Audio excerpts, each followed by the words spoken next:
You're watching Backscatter TV.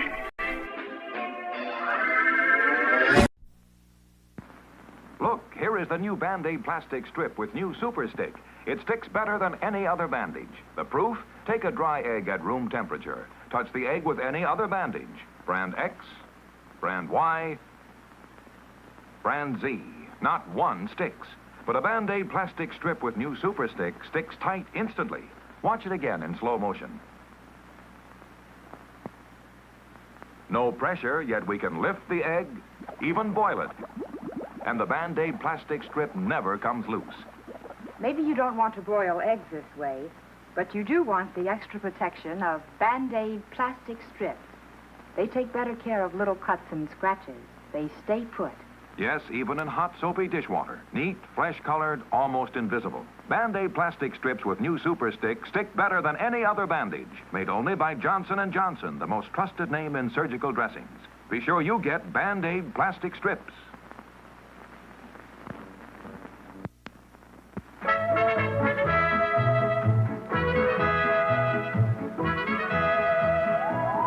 Hurt finger. Band-Aid plastic bandage and collar.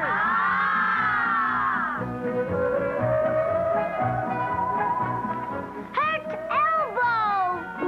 Band-Aid bandage. It's blue. Hurt ankle. Band-Aid bandage. It's yellow.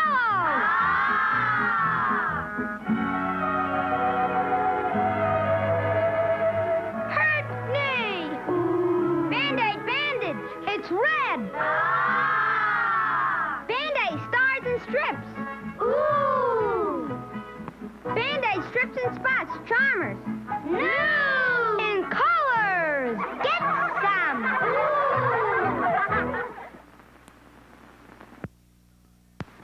Look sharp, feel sharp. Be sharp and listen, mister. How are you fixed for blades? Do you have plenty? How are you fixed for blades? You better check. Please make sure you have enough. Cause a worn out blade makes shaving mighty tough. How are you fixed for blades? Better look. Gillette blue blades, I mean.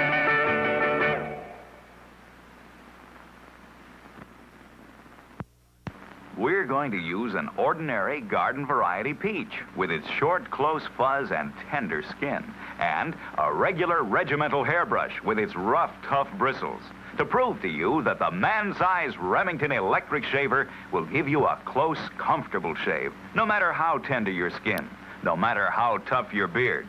Look at this amazing demonstration. The Remington is so gentle that it can shave the short, close fuzz off a peach without harming its tender skin. And the Remington is so powerful that it can shave the bristles off a brush, bristles tougher than any beard. Remember the amazing demonstration of the peach and brush. For the close, comfortable shave you've always wanted, reach for the Remington electric shaver.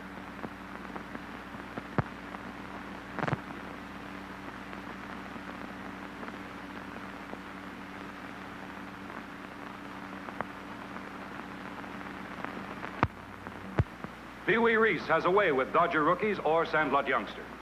Pee-wee, you do a lot of work with boys.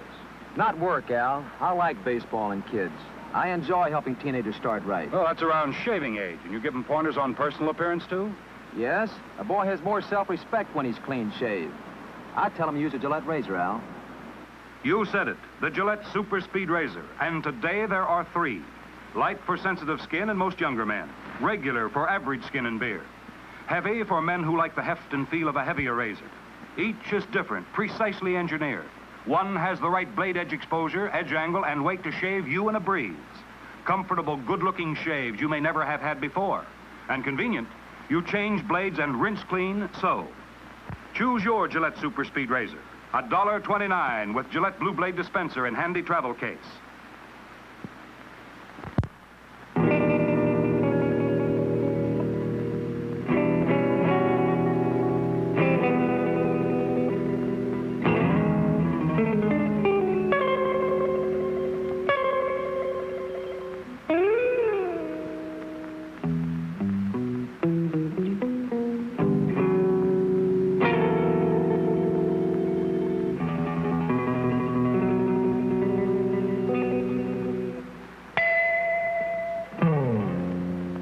delivered the message.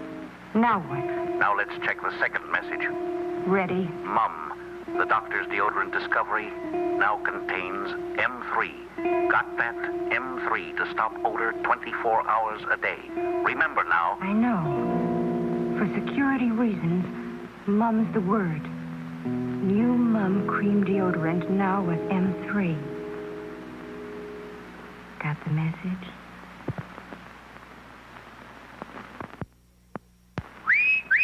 Hey, Susie Q, what's cooking with you? Your teeth look whiter than new. My teeth aren't new, but my toothpaste is new Pepsodent. Get with it, kids. New package, new flavor, new formula, too, means brighter smiles for me and you. You'll wonder where the yellow went when you brush your teeth with Pepsodent. The new formula with IMP gets teeth much whiter. You can see it cleans the stains and film away, while Irium fights tooth decay. You'll wonder where the yellow went when you brush your teeth with Pepsodent. The taste is new, so fresh and clean. That new taste really lasts, it's keen. And while it makes your smile a rave, it also makes your breath behave. So start going steady right away with Pepsodent. Get some today. You'll wonder where the yellow went when you brush your teeth with Pepsodent. Pepsodent, Pepsodent.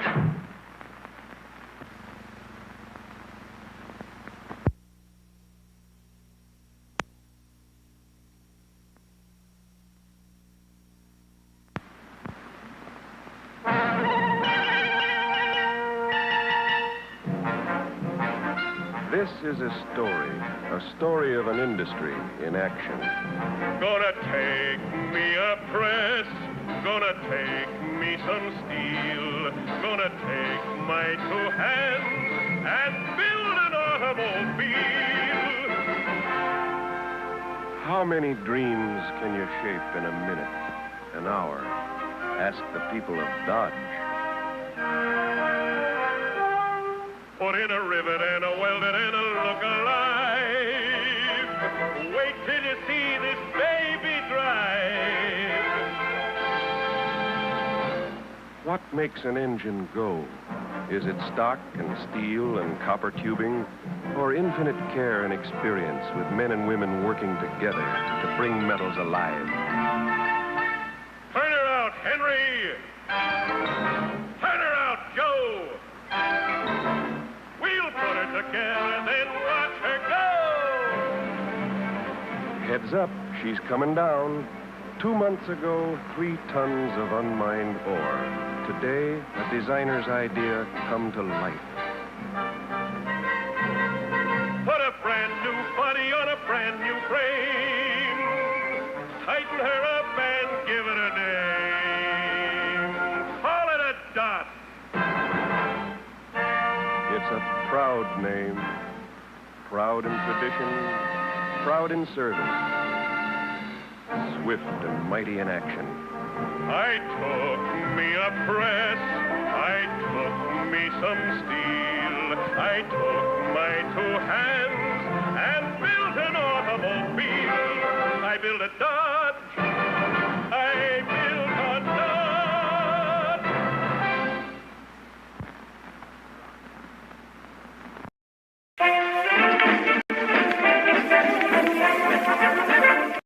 You're watching Backscatter TV. Now presenting Galaxy 9 Theater.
thank you for this unsolicited testimonial. And now, by special permission of the Commander-in-Chief, me, here is Mars' first space explorer, Colonel Cosmic.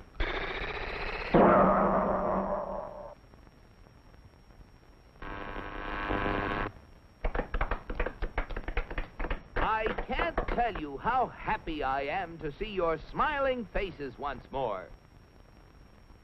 First, let me say that this trip was made possible only by our dauntless chief, Og the Magnificent, introducer of Og Power, which runs most of our industry, and inventor of Og Speed, which doubles the original Og Power. A short time ago, the master was having trouble with the state limousine. He had, of course, developed the explosive charge. But it was inclined to get a little out of hand, just slightly. And, of course, there was always the problem of friction. Parts rubbing together, heating up, and causing all sorts of trouble.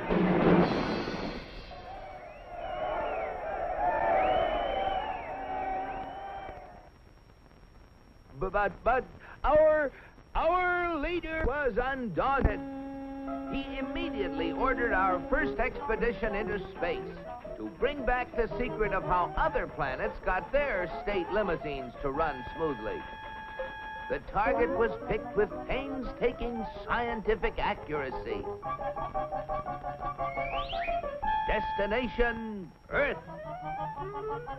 You all know with what eagerness I volunteered for the mission, and with what confidence I took off.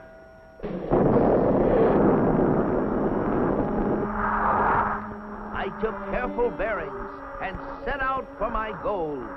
It seemed no time till I was approaching a country of Earth called, the United States of America. I set her down like a feather.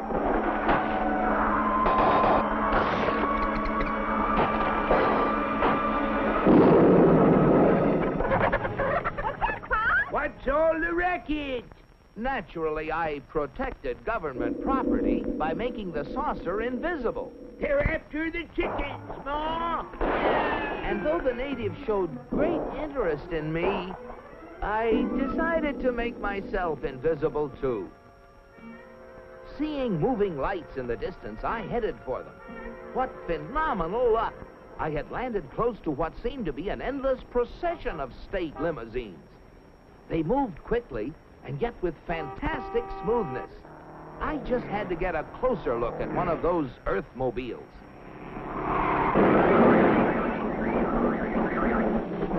Just as I thought. Not only smooth and efficient, but powerful as well. I watched them for hours. Great Ganymede, they were superb. I just couldn't help comparing them with ours, if you call that a comparison.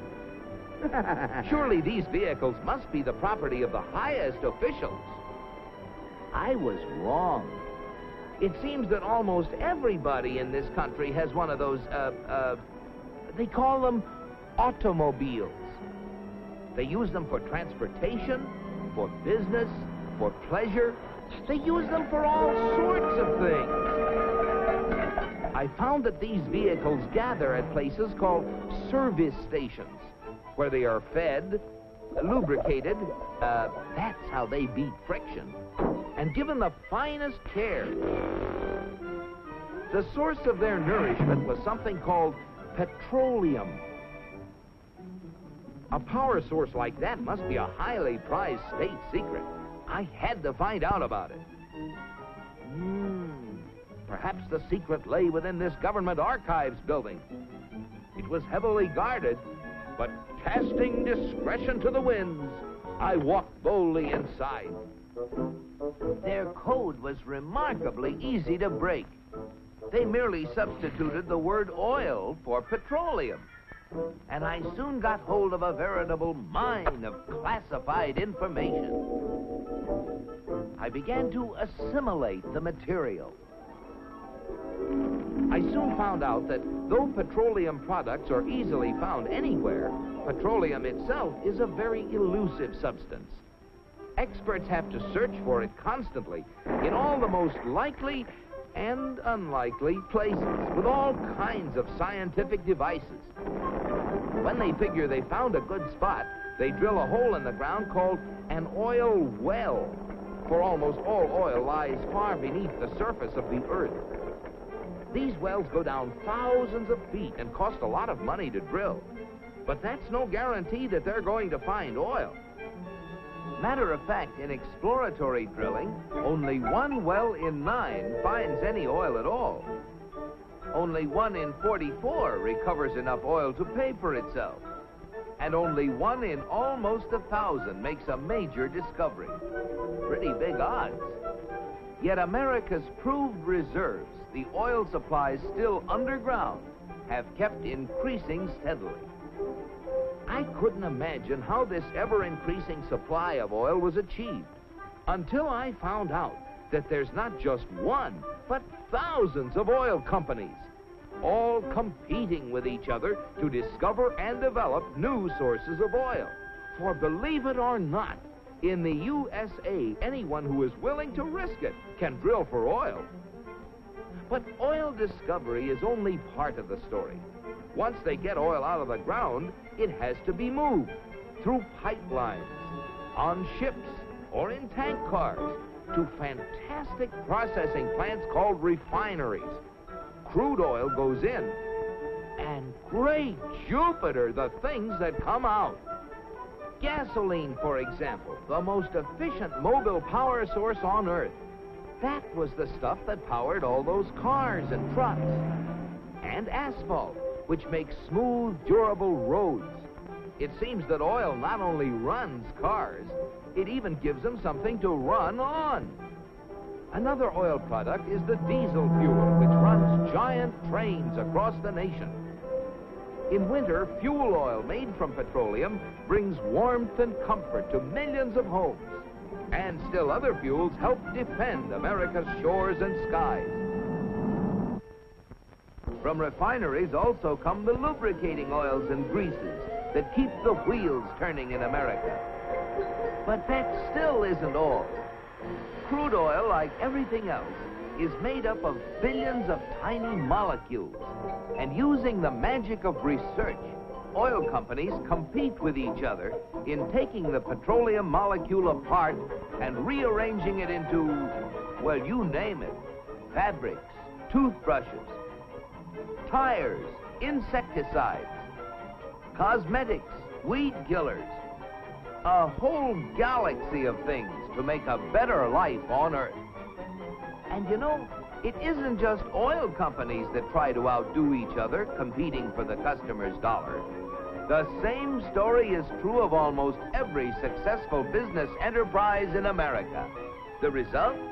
A higher standard of living in the USA than in any other country on the whole planet. At last, the secret was mine. And now, to get proof of my discovery, smuggled past the border guards.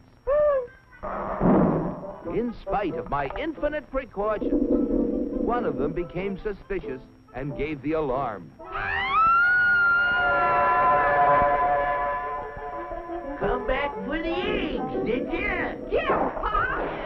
And so, with the fond farewells of the natives ringing in my ears, I took off once again for Mars. My landing was a little bumpy, but I saved my precious cargo. Yes, I brought the secrets back with me, and here they are.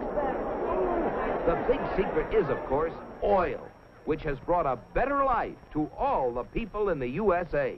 But the key to making oil work for everybody is competition. Fellow Martians, I thank you. Very interesting, Colonel. Oil, huh? Sounds splendid. But that, what was it? Competition. Not our kind of thing at all. Why, competition is downright unmarked. Oil? You'll have oil for everybody. That's what we need. Oh, boy, oil!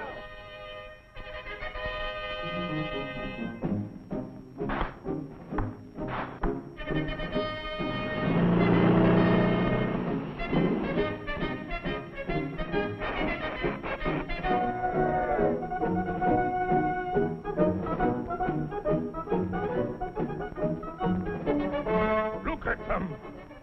You know what this means, Cosmic? You bet I do, Og. It means that you're through.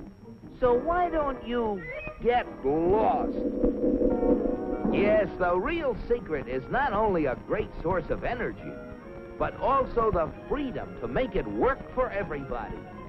And if you have both of these things, any goal is possible. It's Destination Unlimited.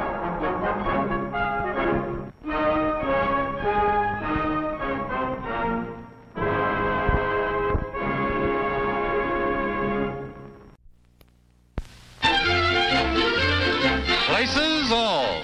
All join hands, circle left. Now circle right and listen to me. LS, MFT. Alimentary corners like swinging on a gauge. To right to your honey with the right and left 8. Grand right and left around you go. Lucky strike means fine tobacco. Meet your honey and give her a whirl. All swing around with the little girls. Smoke 'em, then you'll see. LS, MFT.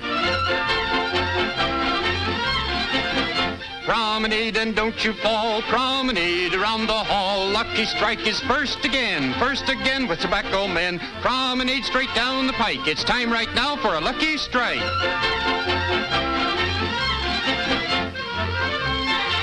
Yes, for smoking that you're bound to like, you just can't beat a lucky strike.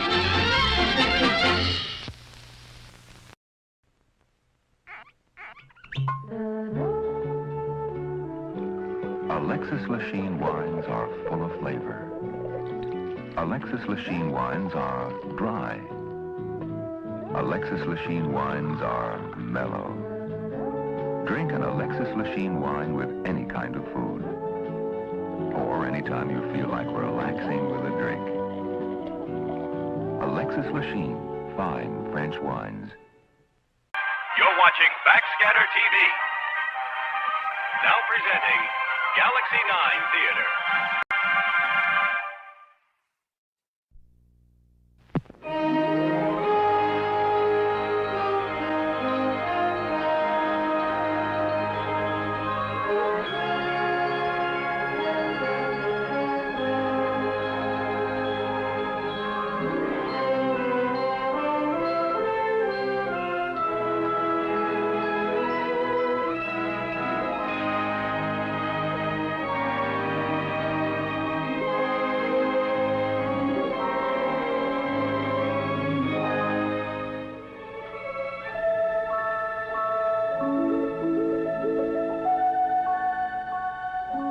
Once upon a time, or maybe it should be twice upon a time, because this story begins where most stories end, there was a bit of excitement up on Cloud 7. On this particular morning, the head angel had called a conference to talk about Jeff and Mary. And their guardian angel, Wilbur, was late. There is Wilbur. I've sent every cherub in the place out to look for him. Hi, fellas. Let's get this show on the road. It's already on the road. I'm sorry, Chief. We got so many new clients, we'll have to open a new branch office. These clients are your immediate concern, if you want to keep your license. Oh, yes, sir. Yes, sir. Yes, sir, Chief. Marriages are made in heaven, but there's follow-up work, too. Jeff and Mary have been married for a year, and they haven't had a real honeymoon yet. But everything's under control. They're starting on their honeymoon today. That's what they think, too. But they're going to find out differently, unless you get down there right away and take care of things. Something's come up? Something is coming up in exactly 30 seconds. Now get going. Yes, sir, Chief. Geronimo!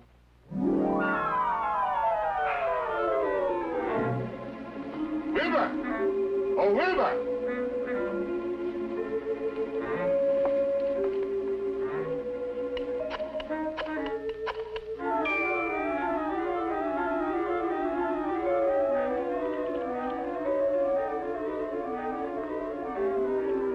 Yes, Chief? Wilbur, make yourself invisible. Oh, I almost forgot.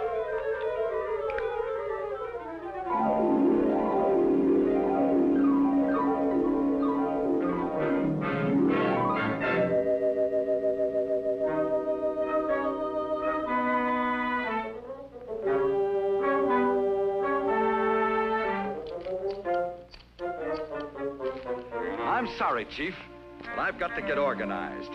Besides, no one can see me up here. Yes, sir. Right, Chief.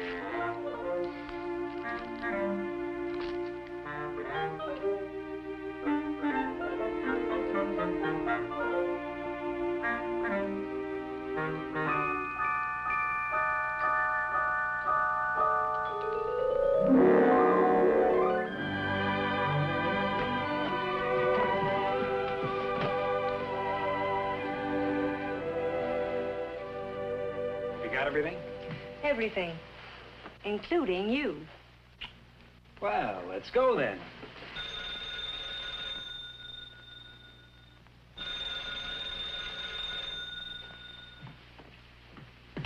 Hello. Jeff, this is Gordon. Oh, hello, Gordon. And goodbye, Gordon. Mary and I are just leaving. Now, wait a minute. Something's come up. It can't come up. When I finished the score for the show, you said I could take Mary on our honeymoon. We waited a year now, and we're going. Now, hold on, Jeff. It's Sonia. Her wishing number. The words are okay, but she doesn't care much about the music. If we don't have a new tune by tomorrow morning, she's not going to sign for the show. Look, Gordon, rehearsals don't start for 4 weeks yet, and we're on our honeymoon. Now, listen, Jeff. If you don't come up with that new music, there won't be any show and there won't be any honeymoon. Now, you can write a new melody in 24 hours. There's no problem at all. You must have at least a dozen old tunes lying around. The wishing song? No problem at all.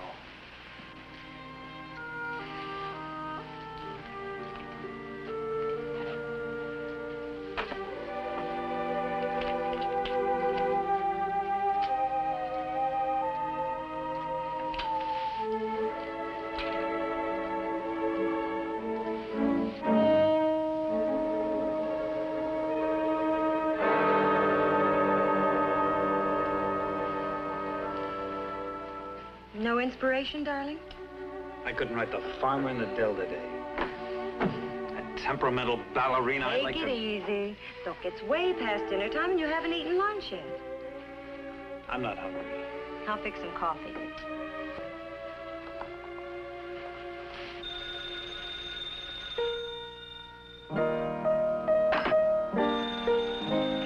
Yes?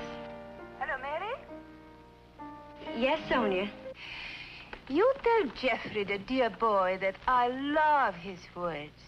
But I want more wishing in the wishing song. You're absolutely right. He couldn't agree with you more. He's working on it right now. It's almost finished. Goodbye.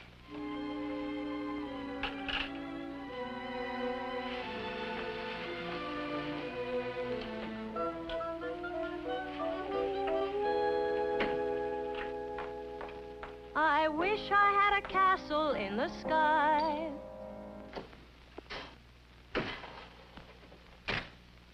Away up high where bluebirds like to fly. A cozy little castle with 100 rooms or more. Oh, dear. Someday. With stars for windows, clouds for rugs, a rainbow for a door. I wish. I just wish I had a decent kitchen.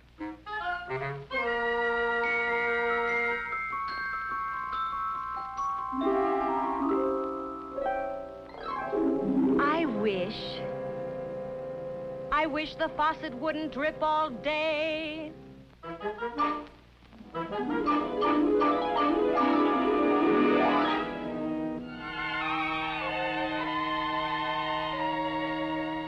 I wish that refrigerator door would close and stay closed.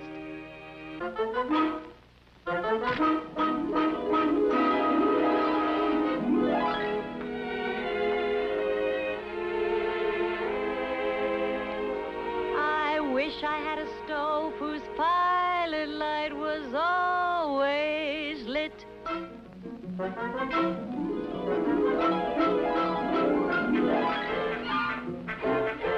Furthermore, a kitchen phone at hand when friends call up to chat a bit.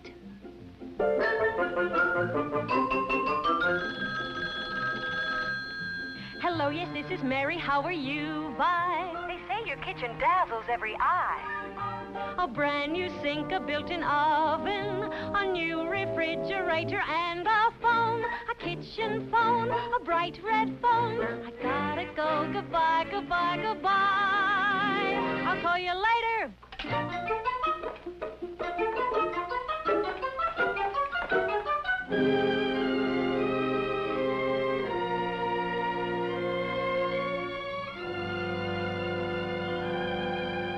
I wish my living room were all redone.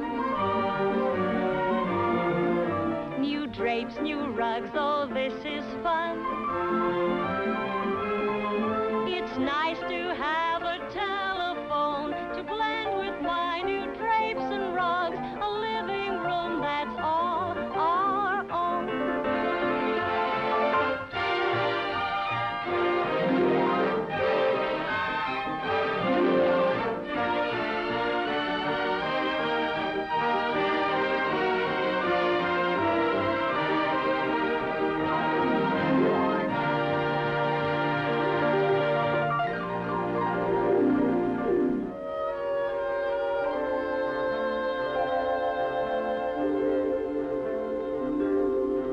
The bedroom should be changed completely too. Perhaps a color scheme of gold and blue. New furniture and lots of room for all my clothes. On second thought, I might try Dusty Road.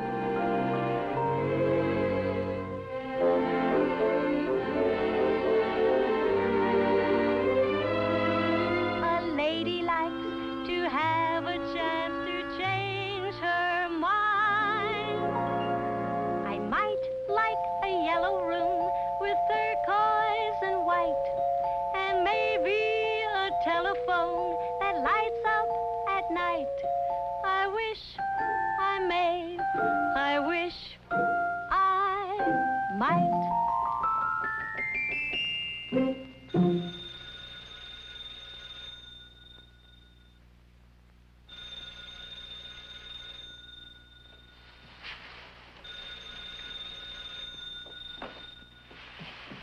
Hello? Hello? They hung up. It was probably Gordon sitting there like a vulture. Call him back. Maybe I'll have him in a day or two, but not tonight. I haven't got one idea left to rub against tonight. His line's busy. Well, try it again. If he and Sonia can't wait, I don't care what they do.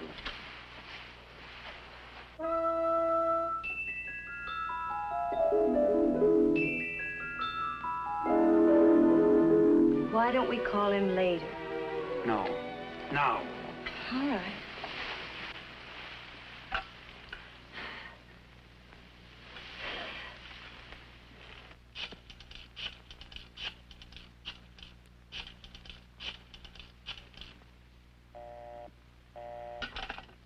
Wait a minute. Do that again.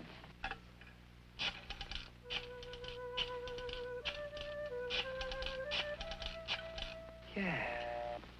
Yeah. Why not? Yeah. Again, do it again.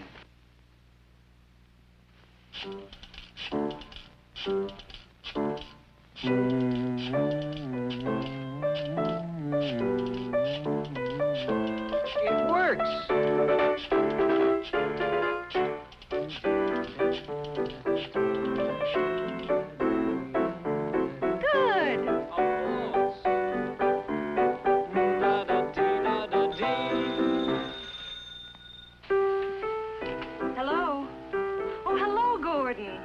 I've been trying to get Jeff.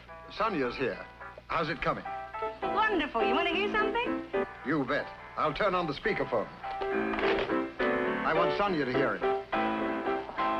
Fine. Listen to this. I wish I had a castle in the sky, away up where the bluebirds fly. A castle with the sky full of bright shining stars, for windows, clouds for lamps, a rainbow for a door. I wish I had a castle in the sky where we could watch the world go by with silver from the moonlight and gold from the sun, in our own, just our own, wishing castle in the sky.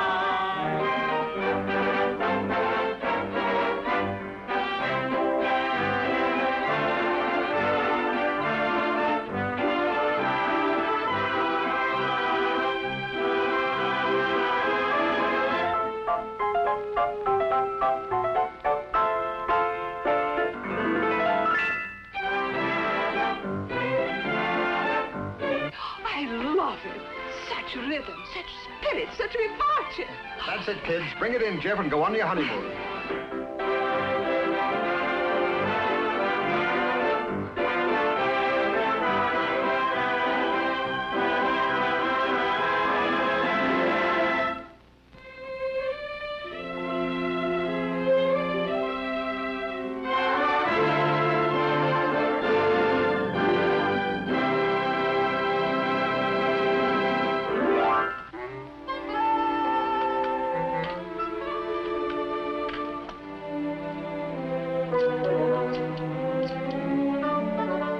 Chief, this is Wilbur.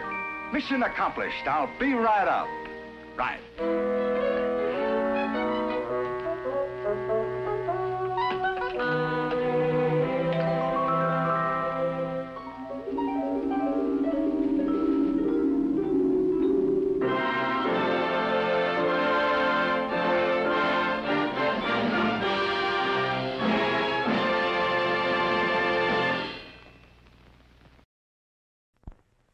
Greatest shaving product ever made for after-shower shavers like me.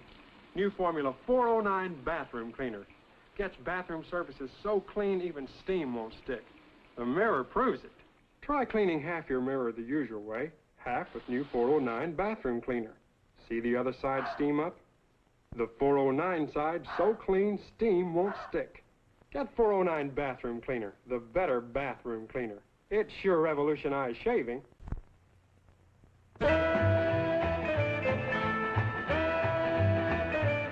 It's new. It's now. It's Flash Cube. Flash Cube? Flash Cube.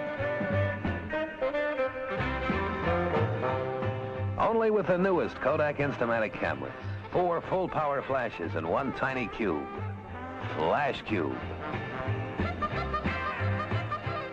It's this way, man. Drop in the film. Get yourself a Flash Cube.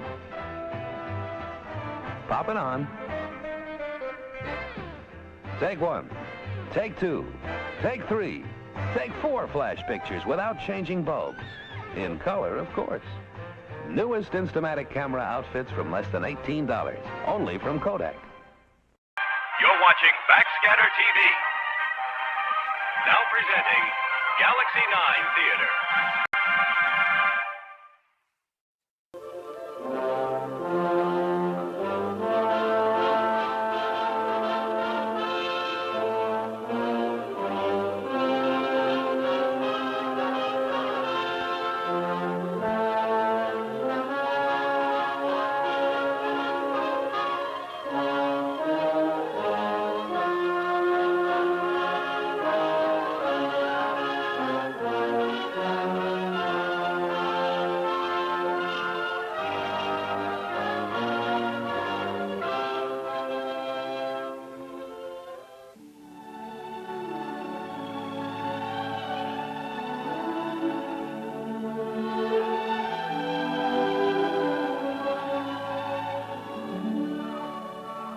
It's called Los Angeles, the city of the angels, this sprawling metropolis that sits between a ridge of mountains and the beaches of the blue Pacific. New earthbound angels keep pouring in by the thousands every year. people from all over the world, drawn by a city of limitless boundaries, a city with an unlimited capacity for enjoying itself, and one that offers unlimited opportunity. Most of these people come to California because of its climate and its swiftly growing industries, many of them, like Nesbitt's, inseparably a part of California tradition, their progress a part of the burgeoning growth of the West, their products truly a part of the sun-kissed land.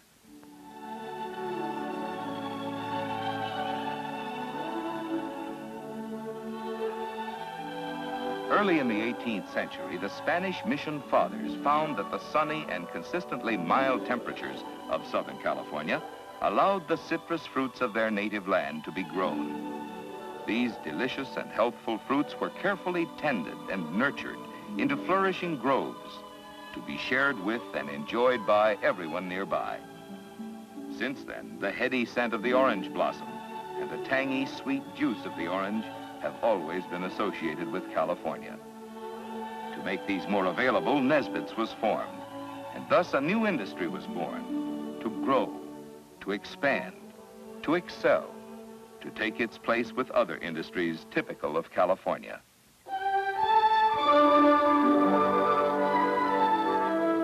One of Nesbitt's older partners in California's progress is oil, the adventurous game of blind man's buff, in which scientists try to locate the prize of black gold far beneath their feet.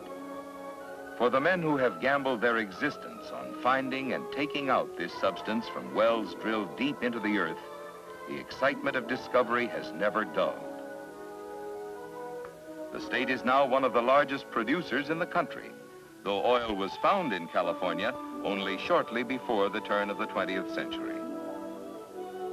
Through the following years, the opportunities offered as the great new oil fields were discovered and opened up spurred not only the vast migration westward, but the development of countless other related industries.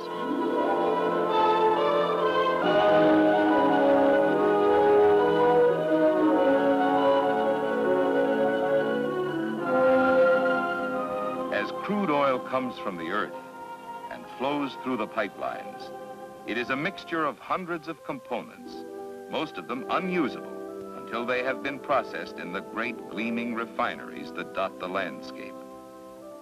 In their tanks and towers, the oil is separated into its component parts, which are then changed or manufactured into a multitude of products that power our civilization today and provide us with everything from plastics to exotic fuels for the missiles of the future.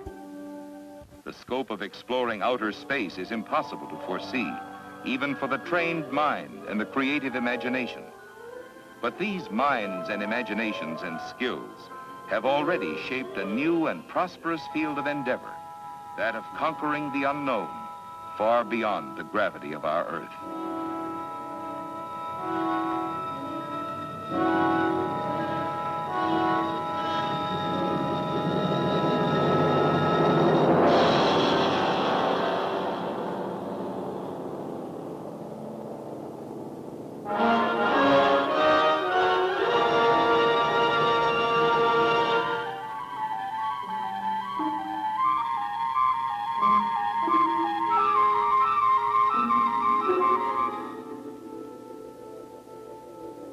Missiles were a logical development in a Southern California that has long been a focal point for airborne machinery. The weather, with its unvarying mildness, brought people, weary of fighting the elements elsewhere, and was mainly responsible for the early establishment of the great aircraft factories, since it assured uninterrupted operations throughout the year. Today, the rapid development of the aircraft industry has cut the world down to more manageable size. It has contributed real and significant meaning to the cliché, "It's a small world."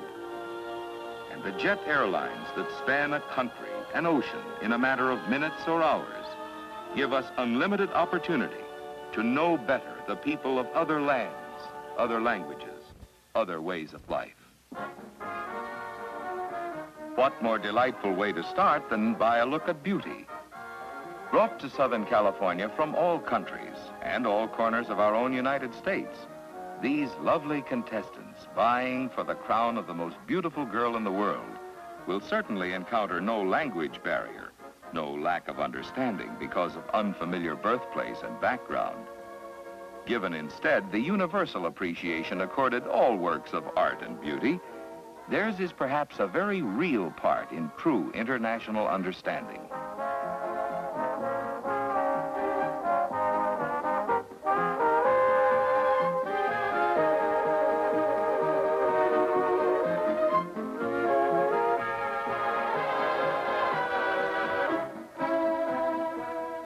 Just as California sunshine is an incentive for beauty contests, it is also conducive to outdoor living, a casual way of life that has had a far-reaching effect on the fashion world.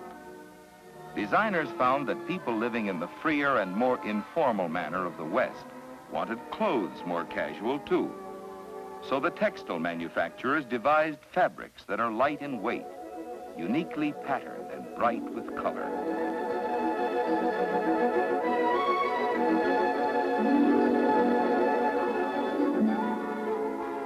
These have been made into sportswear and casual dress, drawing their inspiration from the carefree atmosphere of the vast playground that is the Golden State, with its oceans and mountains, deserts and streams, its year-round sports and inevitable swimming pools.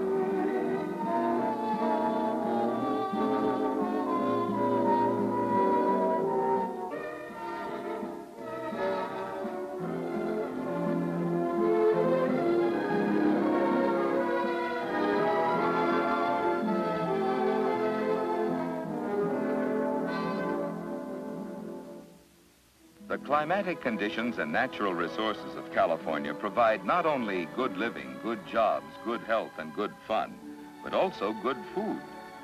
Citrus fruits are high on the list of agricultural products. And because of the mild temperatures needed to grow citrus, California is one of the few places in the country that can produce these wondrous groves in quantity. Most naturally, then, among the multiple products made by Nesbitt's is the zestful, thirst-quenching orange drink, familiar to people throughout the entire nation. Oranges from select groves nearby are brought to a Nesbitt processing plant, where the grade A fruits are separated as to size and quality, since only the tree-ripened best can be used in the making of this orange concentrate. Then the oranges go through an extensive cleaning and sterilizing procedure to ensure a product that is as healthful as the juice from which it is made. After another sorting, they are released for slicing,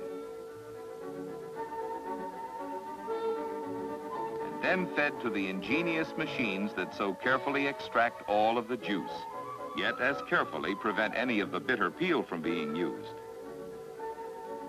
A vast battery of these and countless other machines utilize the newest of precision inventions to keep intact the flavor and quality of the orange, to reduce its juice into a highly concentrated and flavorful form. With most of the air and water removed, this highly purified form of orange juice is ready for packaging as the famous and familiar Nesbitt orange concentrate. The packaging of any food product is an important factor. It must tell its story at a glance and have eye appeal for the consumer. Nesbitt's orange drink is a visual promise of a taste treat in crystal clear, sparkling clean bottles. Sealed in flavor, heightened by the Nesbitt process, and immediate recognition of the bright orange color that indicates true retention of the fruit taste add to the reasons why Nesbitt customers choose this product. Regardless of occasional change in shape of bottle or label to progress with modern trends, the reputation for quality gained over the years is always there.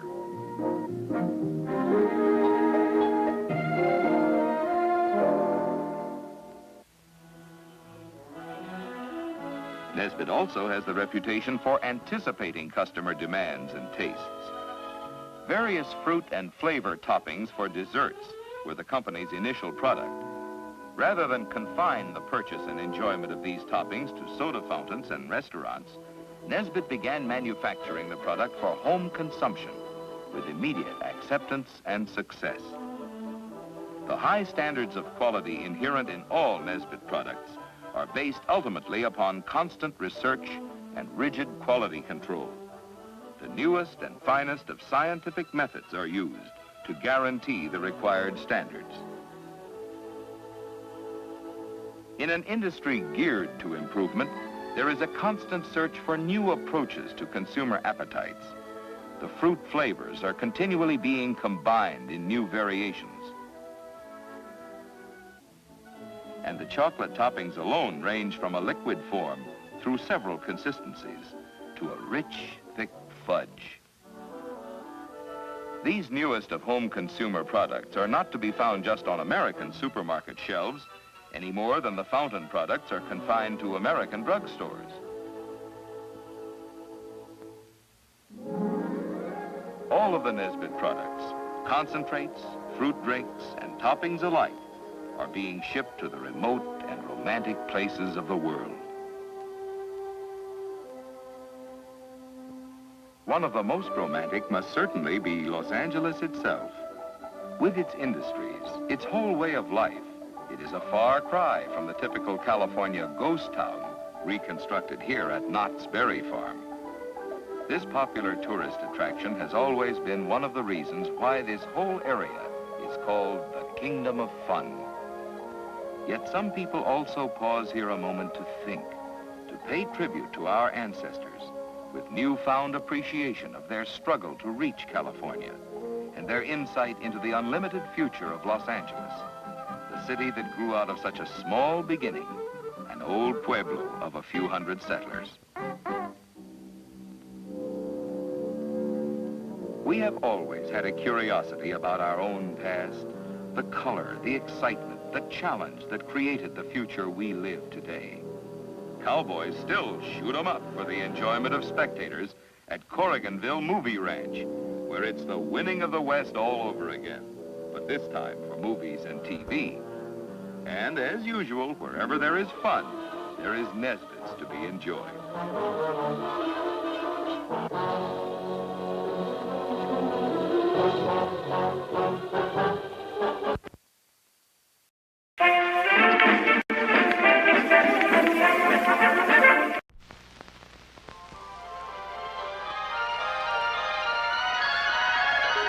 You are about to know the thrill of seeing that which has never been seen before. You are about to enter a beautiful, exciting, wonderful new world, the world of 1960. For the first time in history, you'll see not one, not two, but three completely new kinds of Ford cars for 1960. A wonderful new world of Fords.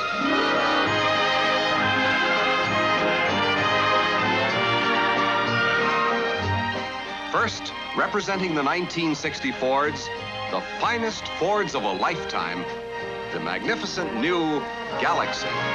Live a wondrous new life in the Fords of a lifetime, the finest new Fords of a lifetime, in a beautiful, wonderful new world of Fords. Beautiful from any point of view, worth more from every point of value. The 1960 Fords open up a whole wonderful new world of styling, elegance, and built for people comfort. And now, the world's most wanted car. Thunderbird, the finest of fine cars, the last word in Wish It Were Mine cars, the dream car of the wonderful new world of Fords. The 1960 Thunderbird. Finally, the car everyone's been waiting to see. The new size Ford, the Falcon. The Falcon, the new size Ford Falcon, you'll find that the new size Ford Falcon's the easiest car in the wide world to own. Here's full comfort for 6 adults in a car that'll give you up to 30 miles a gallon. A new size car with a new size price. It's the easiest car in the world to own. The Ford Falcon. You can see these cars at your Ford dealer showroom now. The Falcon, the Thunderbird, and the 1960 Fords. There's a big, wide, wonderful world of new Fords, newly proportioned for you Fords. Oh, beautiful, wonderful, beautiful, wonderful, beautiful, wonderful new world of Ford.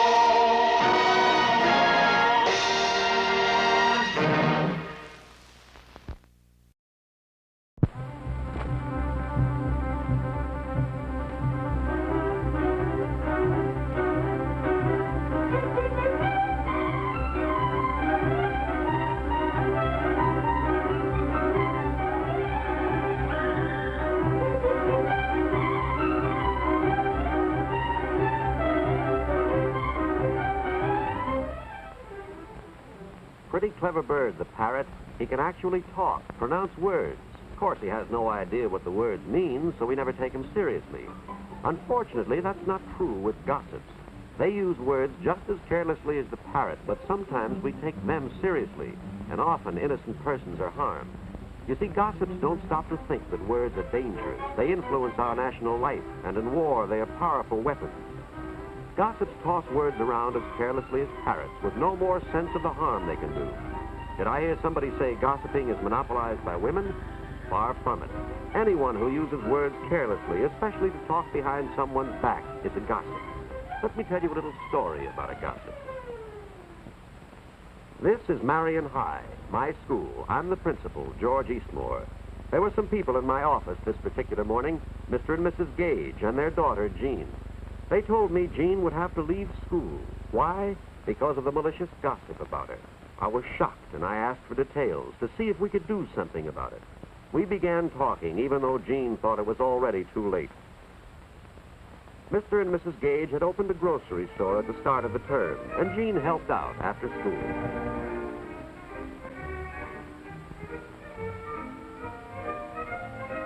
Usually it's difficult for a boy or girl entering a new school to get acquainted and make friends. But in Jean's case, it was easy. She's a very good artist. Her first drawing won a school award, and the prize-winning picture was posted on the bulletin board.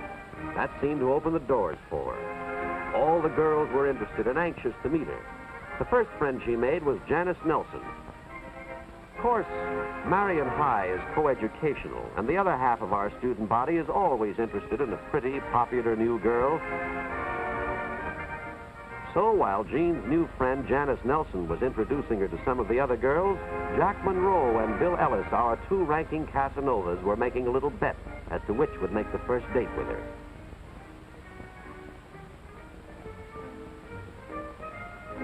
Bill Ellis made the first move. He was waiting on the steps when Janice and Jean left school that afternoon and soon was off to a running start in the competition. Jack wasn't called the best broken field runner in Marion history for nothing. Besides, he still had some trumps in his hand.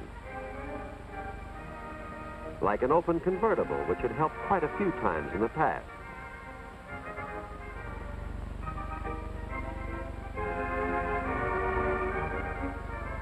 Bill didn't know it yet, but he was about to be outmaneuvered by an old trick, the fake flat tire.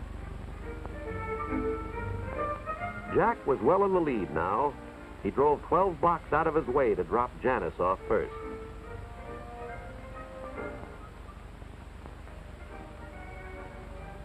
Then he took his time getting Jean back to the grocery store.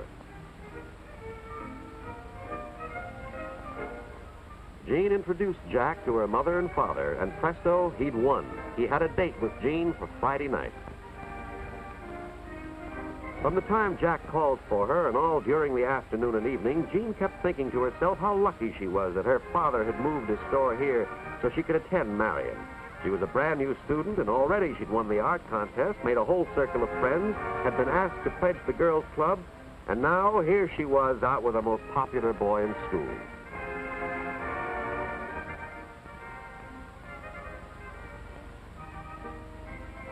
But when they drove home, Gene began to learn a little more about Jack. His popularity had gone to his head. He was completely sure of himself, confident that none of the girls could resist him.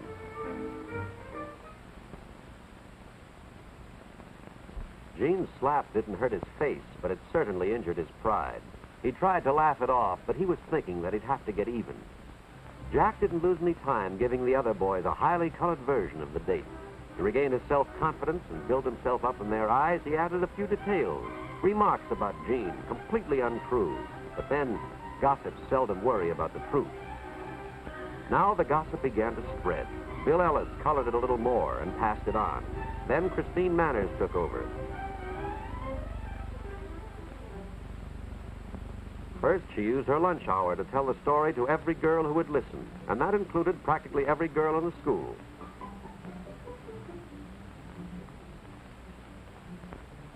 When she got home, she took over the telephone to call all those she'd missed. Yes, gossip spreads like wildfire, especially with the help of girls like Christine. And by the end of the day, the harm was done. Gene's reputation was ruined. The next morning, Christine still wasn't through. She'd been jealous of the new girl's popularity and talent from the start. Now was her chance. But the picture gave Gene her first inkling that something was wrong. She knew it had been torn down deliberately.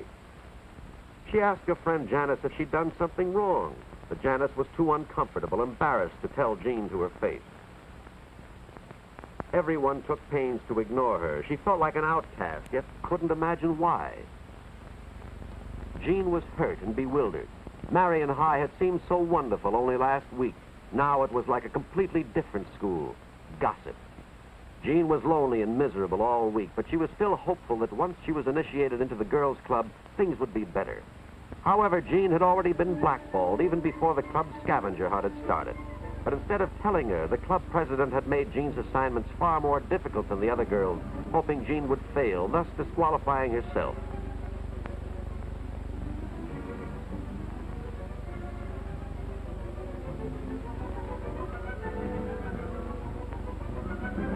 Not knowing this, Jean started out on the scavenger hunt as eagerly as any of the others.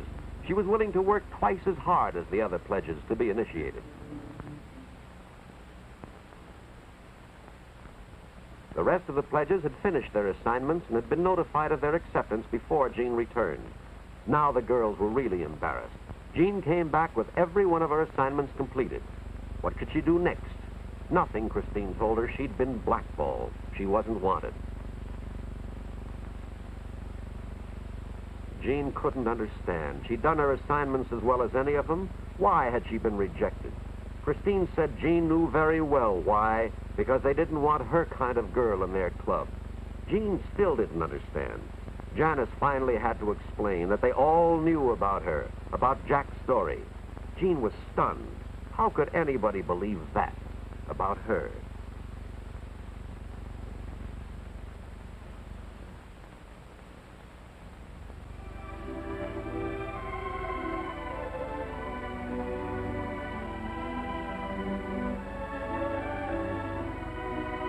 When Mr. and Mrs. Gage came home, Jean told them what had happened, that she hadn't been accepted by the club because of the gossip about her. She said she was quitting school.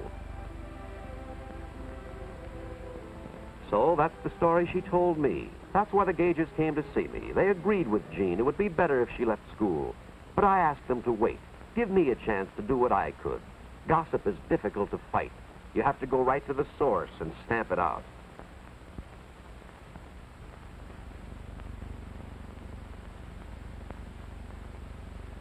That's exactly what I did. I called in Jack Monroe, asked him point blank if he was the gossip. Jack was surprised. He thought only women gossip. Men just, well, talk. He admitted he'd started the talk, but he never realized the harm it would do. When I had finished explaining what his loose talk had done to Jean, Jack asked me what he could do, and I told him a way, the only way. He thought it over. It wasn't going to be easy. It would be embarrassing, and we both knew it. But he finally agreed.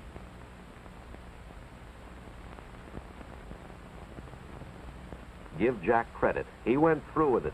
His voice broke a few times, but he managed to tell them all that there was nothing to the gossip, that he had made up the story and was to blame for everything. But that wasn't quite right.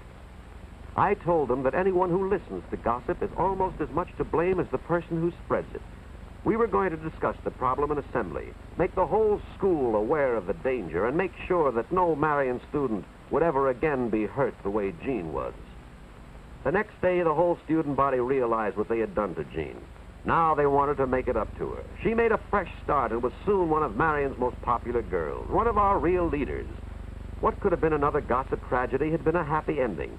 But don't forget this.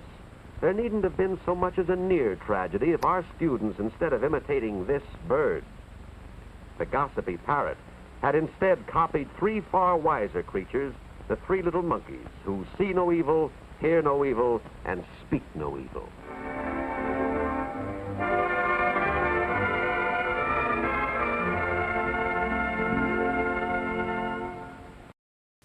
The Human Resources Directorate, Equal Opportunity Division of Walter Reed Army Medical Center presents Unwelcome Affection. And now, here is the Chief of Staff of Walter Reed, Colonel Gerald D. Allgood. Sexual harassment is a matter of deep and personal concern to both the Secretary of the Army and the Army Chief of Staff. While our concern has been expressed on several occasions in the past, it is important to reiterate the Army's policy on this issue.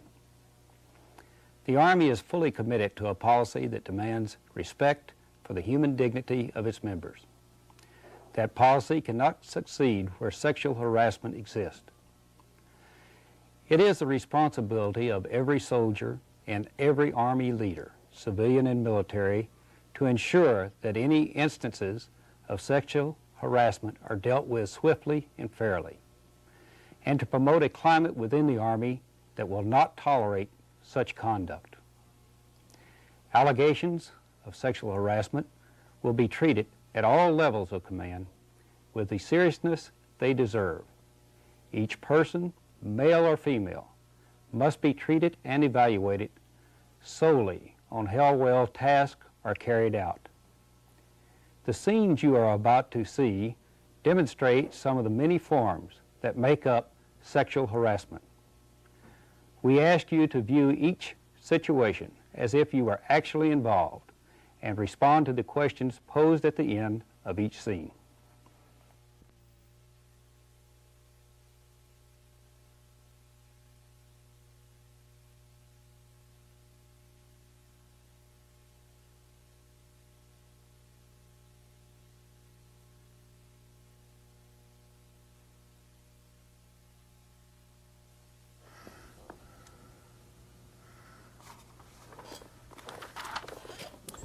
Good morning, Sergeant White. Good morning, Sarge. How you doing? Oh, just fine. Look, I've really been meaning to call you in before and give you a welcome to the staff. You've been here about 5 weeks now, and I haven't had a chance to talk to you. But your sponsor told me that you're doing a terrific job, you're getting along well with other members of the staff, and you're learning your job real well. This area, D.C., is a very promising area.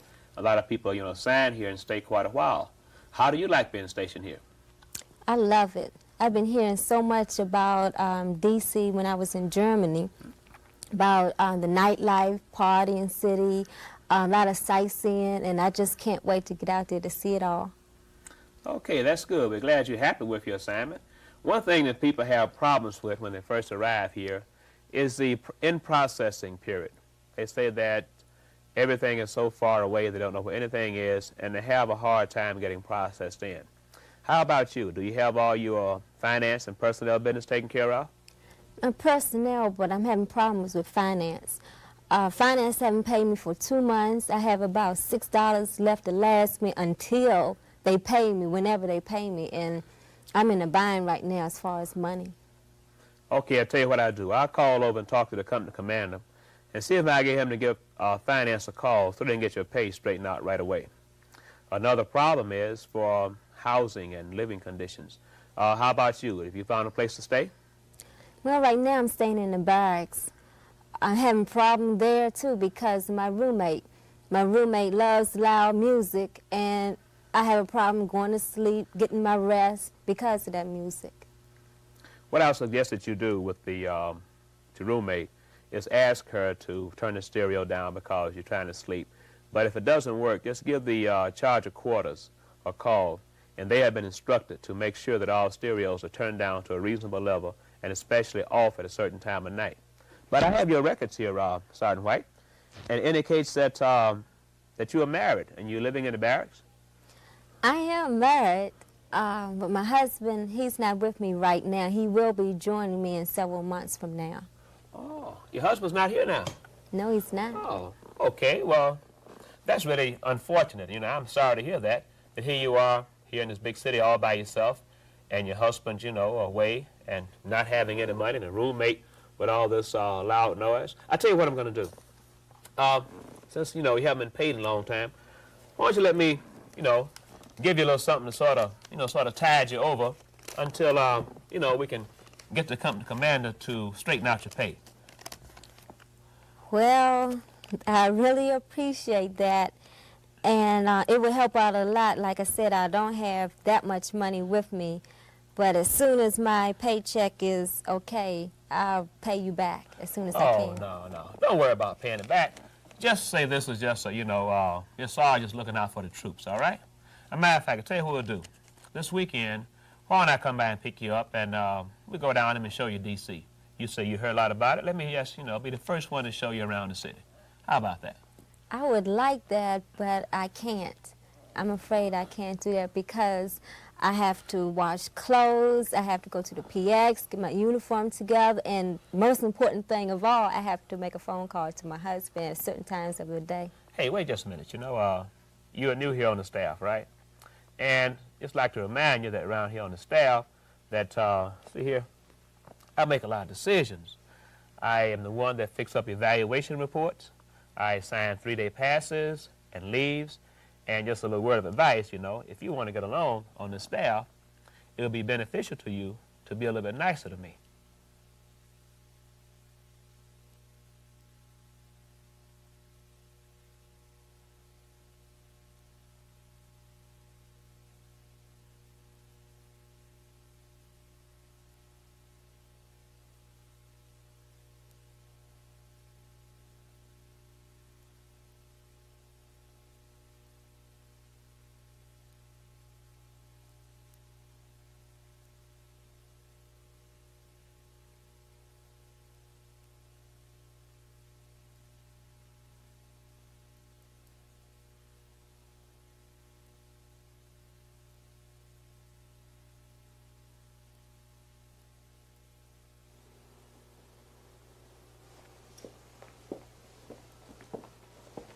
Oh, Captain Curvo, Captain Rex, good morning. Good morning, sir. We'd just like to thank you for all the work you've done in getting the allocation for this school. And although it's just one allocation, we feel it's really going to be a good career move for one of us. Sure will be. I'll tell you, it was like pulling teeth. I made a few calls, and I was able to squeeze just one opening for one applicant from this area. So we're just going to have to really kind of bite the bullet. Frustrating thing is, both of you are deserving applicants. One of us could go this year, and then if the budget cuts don't cancel the program, one could go next year. Okay, that's true, and I hope it works out. As I said, the economic situation across the board is bad, and we may run into a problem even next year. So I'm going to have to kind of make a tough decision. I'm going to look at both of your records and see which of you really probably qualify more than the other for the program. And what I'll do is let you know Monday morning. How's that? Okay, sir. Thank you. Have a good weekend. Sure. Oh, Captain Curvo, I need to see you for a moment, please. Did you want to see me about my application? Yes. And some other things. You know, Debbie, how you doing? Fine, Larry. How are you? Good. Hey, I've been thinking about you the last couple of weeks, and let's please think about what I've been asking you to do the last couple months. Hey, Larry, I'd like not to. that again, please. I'd like to spend some time with you. Why not? I've given you 1,000 reasons before. Why not? Can't we just drop it at that? Drop it at that, huh? Debbie, put it this way. If you select me this weekend, I'll select you for the course. It's up to you.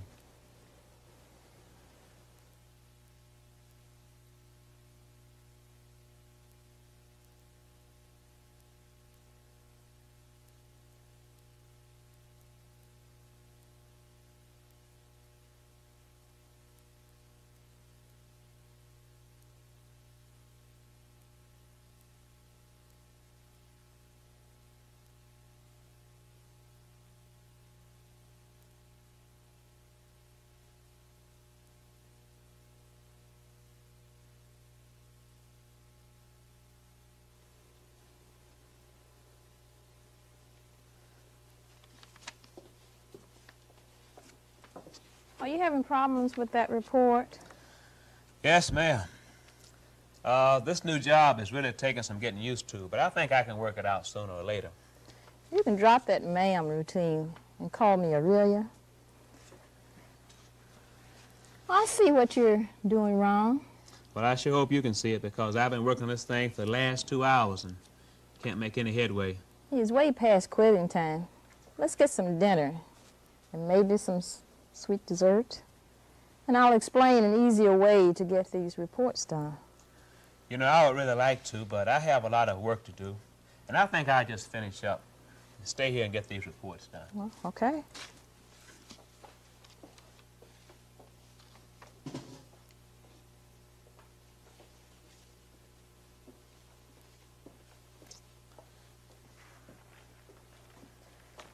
Since you didn't have time to go to dinner with me, I would like for you to find some time to complete these reports before tomorrow.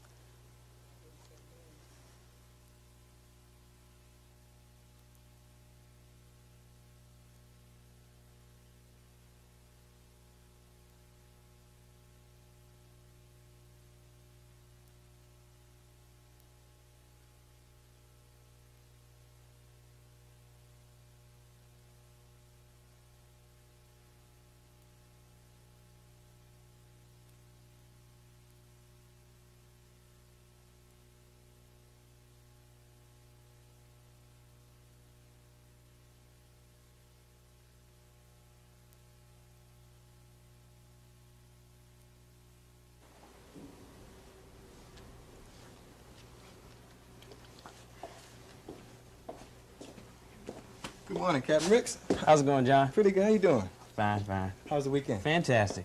Oh, great, great. Gene, how you doing this morning? Oh, I'm fine, John. That's good, good. Good morning, Debbie. Would you like some sugar for that coffee? Morning, John. Good morning, Debbie. Valerie, good morning. How you doing? Good morning, John. Good morning. Every morning he comes in here kissing everyone. Oh, that's just John. You know, it's an office tradition. Well, I don't like that tradition. What are you going to do about it?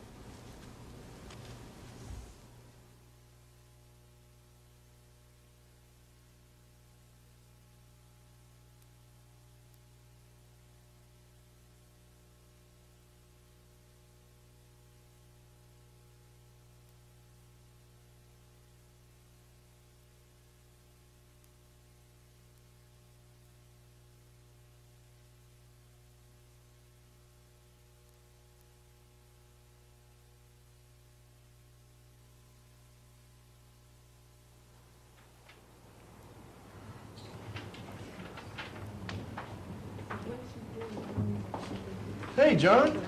Looks like someone's been riding the waves. Yeah, look like somebody knocked up that army chick, too. But the other two look like they're all right. Hey, if you two chicks want to get knocked up, John and I'm glad to help you. That's for sure. That's for sure, now. Don't run away. Don't run away. Big leg devil. Hey, yeah.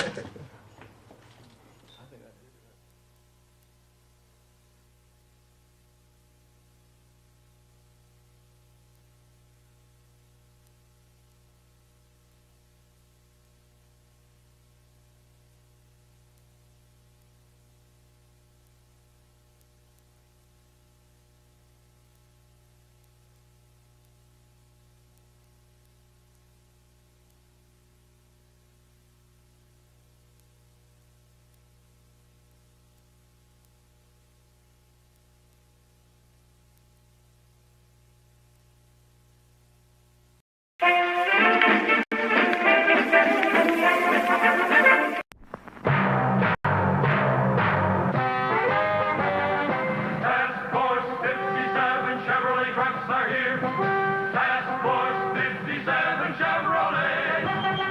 Champs of the Alcan Run. There's a road that lies under northern skies toward the land of the midnight sun. It crosses the crest of the great Northwest, and it's known as the Alcan Run. And from Dawson's Creek with a task force fleet of the 57 line, we'd blaze the way for Chevrolet to conquer the Alcan grind. Our engines were sealed, our tanks were sealed, for once we were underway, every mile of that ride would be certified by the seal of the AAA. Cameo Carrier 57. 1-ton panel 57. Dump body tandem axle. Van panel body low cab forward. 5-speed transmission tractor trailer. Tractor trailer Powermatic.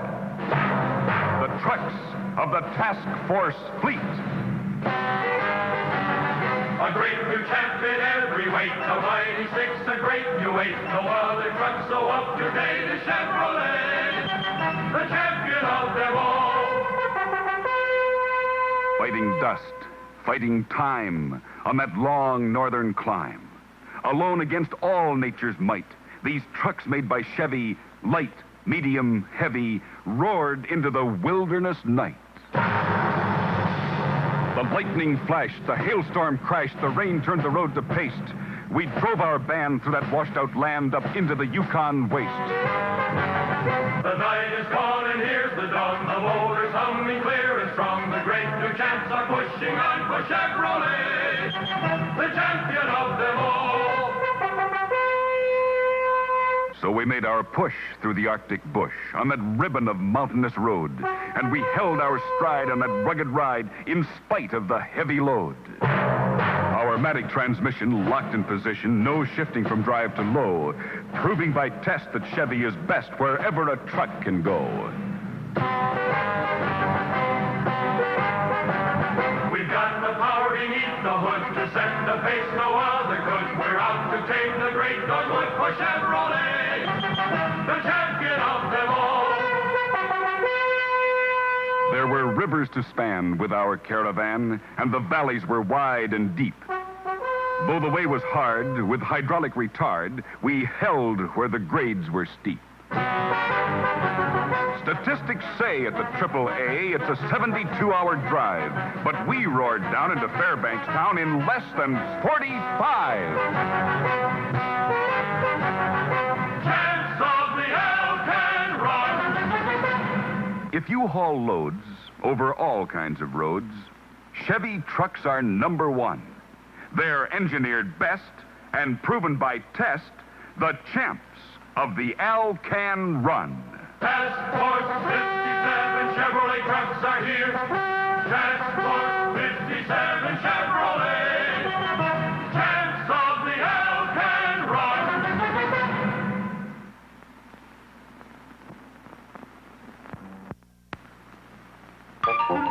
But then, there's another handy way to get around and have fun doing it. The Renault Dauphine, the car made in France to make driving fun again. Balloons, please. Now, there's lots to talk about, so let's make the camera go fast. Watch for the fun car with the balloons. First, see the Dauphine's maneuverability in traffic.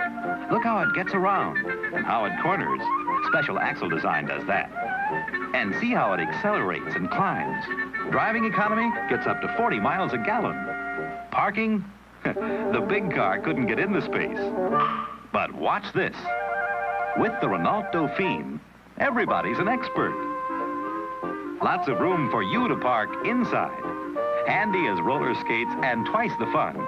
Even has a city horn and a country horn. That's the Renault Dauphine. At any of 600 coast-to-coast sales, service, and parts headquarters. Won't you try it?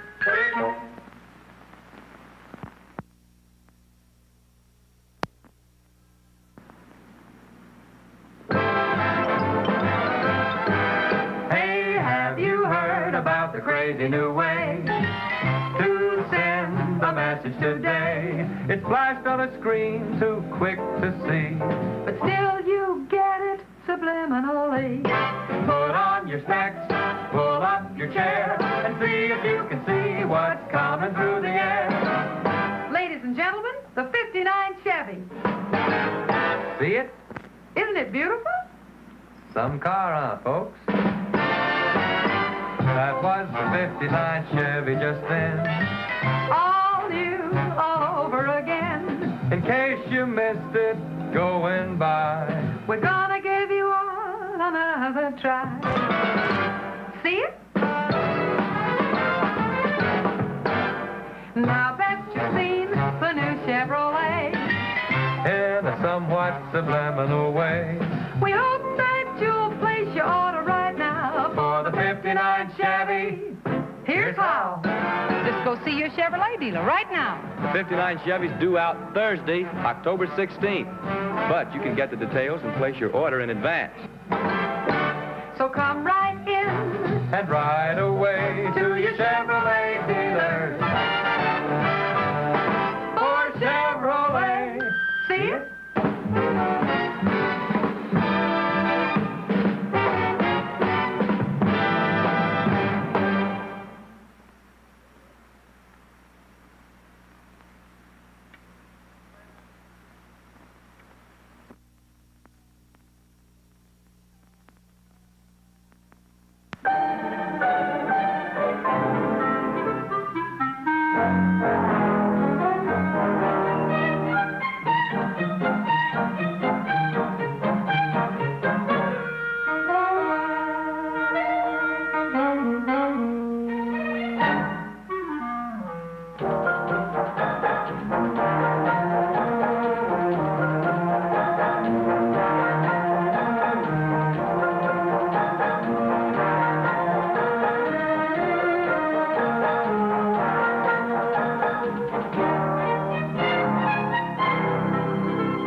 Yes, fun to see, fun to drive, fun to buy. The new Chevrolet.